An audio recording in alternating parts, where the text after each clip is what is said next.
ایک رات آئے گی قیامت کے قریب جو 3 راتوں کے برابر ہوگی، تو لوگ پریشان ہو جائیں گے، بچے عورتیں چیخنے لگیں گی کہ سورج کدھر ہے، سورج کدھر ہے۔ تو 3 راتوں کے یعنی 12 یا 36 گھنٹے کے بعد سورج مغرب سے نکلے گا اور سرخ پیلا تھوڑا سا اوپر جائے گا اور پھر غروب ہو جائے گا۔ تو شیطان ایک دم سجدے میں گرے گا، کہے گا یا اللہ آج جس کو بھی تو کہتا ہے میں سجدہ کرنے کو تیار ہوں۔ تو اس کے چیلے پوچھیں گے کہ استاد جی یہ آپ کیا کہہ رہے ہیں؟ کہیں گے یہ میرے مرنے کا سب سے پہلا سائن آ گیا ہے۔ لیکن اس وقت توبہ بند ہو جائے گی، جو کفر پر ہے وہ اسلام اس کا قبول نہیں، اور جو توبہ کرنا چاہے اس کی توبہ قبول نہیں۔ پھر تھوڑی دیر کے بعد سورج مشرق سے نکلنا شروع ہو جائے گا۔ اس واقعے کے کچھ عرصے کے بعد صفا پہاڑ جہاں ہم صحیح کرتے ہیں، حالانکہ وہ چھپ چکا ہے، تو یہ اللہ کے نبی نے فرمایا میں دیکھ رہا ہوں کہ ایتھوپیا، جس کو عربی میں حبشہ کہتے ہیں، حبشہ کا ایک کالا آدمی پتلی پنڈلیوں اور ٹیڑھی پنڈلیوں والا، کیا میرے نبی کی نظر ہے، وہ بیت اللہ کا ایک ایک پتھر توڑ کے گرا رہا ہے۔ پہلے یہ ہوگا، تو جب بیت اللہ ٹوٹے گا تو پھر یہ اتنے بڑے بڑے ٹاور کون اور کیسے توڑے گا، یہ تو اللہ کو پتہ ہے، لیکن انہوں نے فلیٹ ہو جانا ہے۔ یہاں کتے پیشاب کریں گے، میرے نبی نے فرمایا۔ مدینہ انسانوں سے خالی ہو جائے گا، مکہ انسانوں سے خالی ہو جائے گا۔ گزرنے والے قافلے کہیں گے یار لگتا ہے یہاں کبھی آبادی ہوگی۔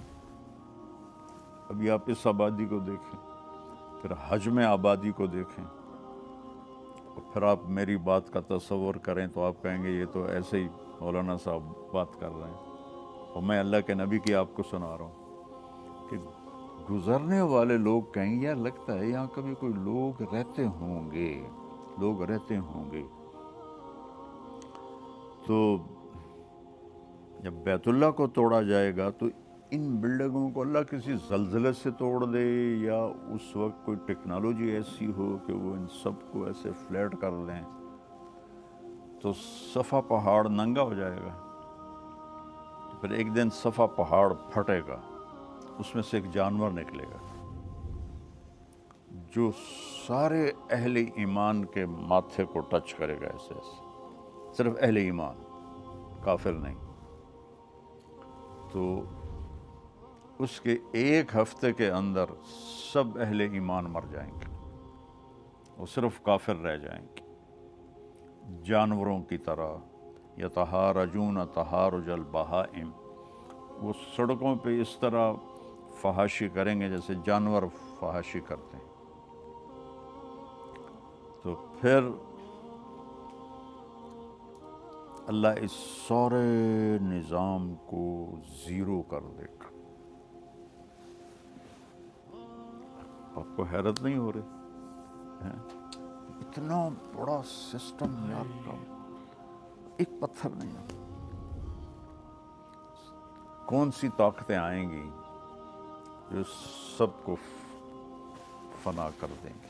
قیامت جب تک ایک آدمی کلمہ پڑھنے والا موجود ہے قیامت نہیں آئے گی، بلکہ کلمہ بھی نہیں، آپ نے کہا اللہ کہنے والا جب تک ایک بھی موجود ہوگا قیامت نہیں آئے گی۔ جب وہ بھی مر جائے گا پھر اللہ جب چاہے گا وہ اس دن کو لائے گا۔ اور جب زمین وَإِذَا الْقُبُورُ بُعْثِرَتْ اذا زلزلت الارض زلزالها، تو ساری زمین توڑ پھوڑ ہوگی، لیکن جہاں جہاں مسجدیں ہیں وہ زمین ایسے اوپر اٹھ جائے گی۔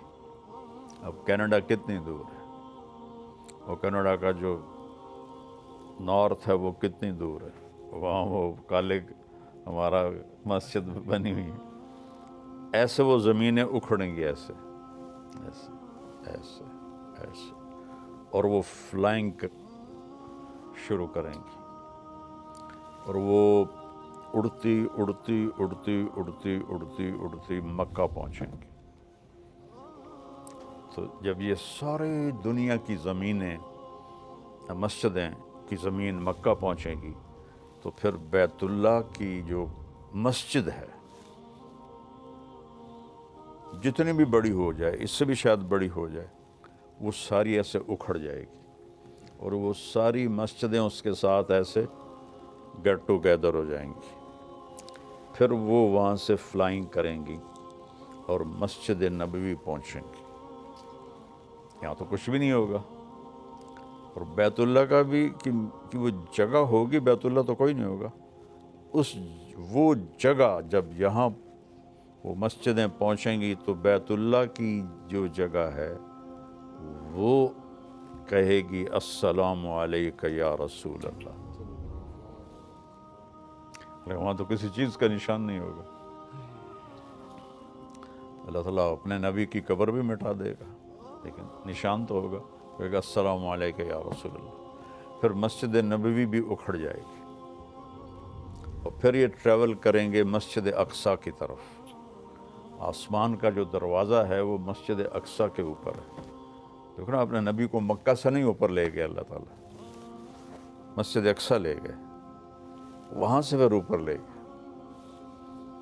تو پھر یہ ساری مسجدیں، بیت اللہ، مسجد نبوی، باقی مسجدیں مسجد اقصیٰ پہنچیں گی جو اس وقت فلسطین میں ہے، پھر وہ اکھڑے گی، پھر ان سب کو اٹھا کر اللہ جنت میں ڈال دے گا، اور باقی سمندروں میں آگ لگ جائے گی۔ پھر کتنے سمندر ہیں، ان میں جب آگ لگے گی تو وہ کیا منظر ہو،